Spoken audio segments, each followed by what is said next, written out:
అనగనగా ఒక ఊరిలో ఒక స్త్రీ ఉండేది. ఎప్పుడూలాగే బావి దగ్గరకొచ్చి నీరు చేదుకుంటూ ఉండేది. మరి ఇంతలో అక్కడికి ఒక గొప్ప వ్యక్తి రావటం జరిగింది. మరి ఆ స్త్రీని చూసి ఆ యొక్క గొప్ప వ్యక్తి అంటాడు, "నీకు 5 మంది భర్తలు. ఇప్పుడుండే అతను కూడా నీ భర్త కాదు" అని. ఆ స్త్రీ ఆశ్చర్యపోయి ఇంటింటికి వెళ్ళి ఆవిడ అంటుంది, "ఇతను చూడండి, ఎవరో ఒక గొప్ప వ్యక్తి నా గురించి అంతా తెలిసినట్టు మాట్లాడుతూ ఉన్నాడు. ఇతను ఒక గొప్ప వ్యక్తిగా నేను భావిస్తున్నాను. మీరు రండి, చూద్దురండి" అనేసి అందరినీ ఇంటింటికి వెళ్ళి పిలిచి ఆ యొక్క గొప్ప వ్యక్తిని అప్పటి నుంచి ఆ స్త్రీ నమ్మటం జరిగింది.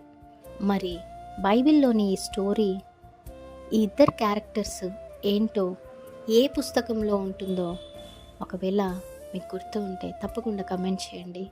Thank you all.